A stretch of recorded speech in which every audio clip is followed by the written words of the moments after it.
Hello friends, ह्या पण एपिसोडमध्ये आपण जो प्रॉब्लेम घेणार आहोत तो फ्लक्च्युएटिंग कॅपिटल मेथडचाच प्रॉब्लेम आहे. तर याच्यामध्ये ट्रेडिंग अकाउंट 10 ओळींचा, प्रॉफिट अँड लॉस अकाउंट 20 ओळींचा आणि बॅलन्स शीट पण 20 ओळींची.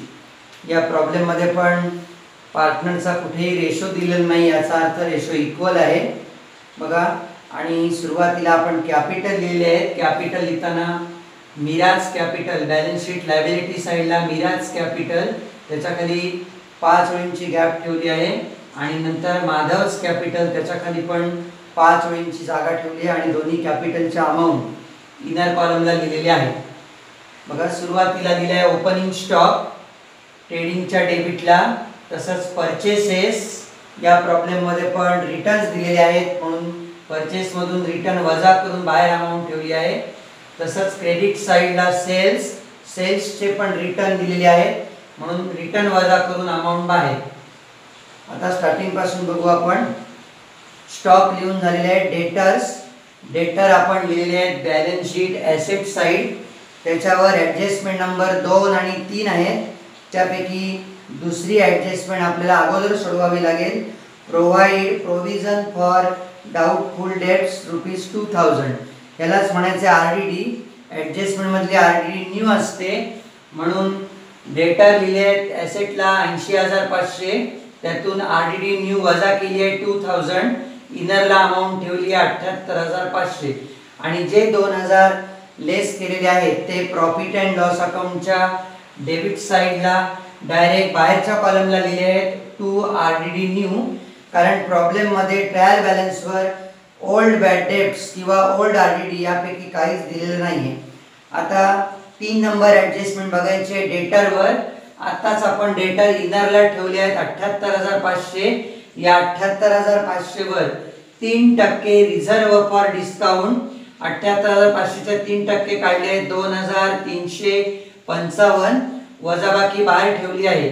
आणि 2,355चा दुसरा effect profit and loss account debit side to reserve for discount on debtors, direct बाहेर अमाऊंट ठेवली आहे कारण ट्रायल बॅलन्सवर डेबिट बॅलन्सेस मध्ये डिस्काउंट काही दिला नव्हता.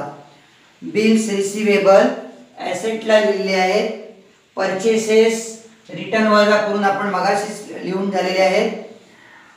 कॅरेज इनवर्ड ट्रेडिंगच्या डेबिटला, कॅरेज आउटवर्ड जो आहे तो प्रॉफिट अँड लॉस अकाउंटच्या डेबिटला मोटार व्हेकल ॲसेटला लिहिलेले आहेत. जनरल एक्सपेन्सेस आणि एक्सपोर्ट ड्युटी हे दोन्ही लिहिले आहेत profit and loss account debit side. त्याच्या पुढे म्हटले ॲडव्हर्टाइजमेंट. ॲडव्हर्टाइजमेंटवर खूण केलेली आहे बघा. ॲडव्हर्टाइजमेंट आपण लिहितो profit and loss account debit side. Total amount दिली आहे 4,800, पण कंसामध्ये म्हटलं आहे फॉर 3 इयर्स फ्रॉम 1 ऑक्टोबर 2018. 4,800 3 वर्षाचा खर्च एकदम पेड केला आहे म्हणून त्याला 3 नी भागल्यानंतर 1 वर्षाचा खर्च येतो 1,600. पण हा खर्च या वर्षी 1/10/2018 ला पेड केलाय. मग 1/10/2018 पासून आपली ट्रायल बॅलन्सची जी तारीख आहे 31 मार्च 2019 तिथपर्यंत आपले 6 महिने होतात. मग 1 वर्षाचा खर्च जर 1,600 असेल तर 6 महिन्याचा खर्च होईल 1,600 भागिले 2 800. हे 800 रुपये चालू वर्षाचा खर्च प्रॉफिट अँड लॉस अकाउंटच्या डेबिट साईडला बाहेरच्या कॉलमला दिसण्यासाठी 4,800 मधून 4,000 वजा केलेत तेव्हा बाहेरच्या कॉलमला दिसले 800 आणि 4,000 लेस केले ते प्रीपेड म्हणून दाखवलेत. आणि 4,000चा दुसरा effect balance sheet asset side prepaid advertisement 4,000. Printing आणि stationery profit and loss account debit side इनरला लिहिले आहेत कारण ॲडजस्टमेंट नंबर आहे 5. त्या ॲडजस्टमेंट नंबर 5 नुसार आउटस्टँडिंग आहेत 500 म्हणून 500 रुपये मिळवले आहेत आणि बाहेर बेरीज ठेवली आहे 1,700. आणि 500चा दुसरा effect balance sheet liability side outstanding printing आणि स्टेशनरी. ड्रॉइंग बघा. ड्रॉइंग वजा केले आहेत कॅपिटल मधून. ही आपली फ्लक्च्युएटिंग कॅपिटल मेथड आहे, त्याच्यामुळे कॅपिटलच्या प्रत्येकाच्या अमाऊंट मधून प्रत्येकाचं ड्रॉइंग वजा करून अमाऊंट इनरलाच ठेवले आहेत. लीज होल्ड प्रिमायसेस ॲसेटला लिहिले आहेत, ॲडजस्टमेंट असल्यामुळे इनरला ठेवलेत. Adjustment number 4. लीज होल्ड प्रिमायसेसची 31 मार्च 2019ला व्हॅल्यू दिली आहे 1 लाख. सुरुवातीला आहेत 1,10,000, बाहेरच्या कॉलमला रिव्हॅल्यू आली पाहिजे 1 लाख, म्हणून 10,000 ठेवले. डेप्रिसिएशन आणि डेप्रिसिएशनचा दुसरा effect profit and loss account debit side.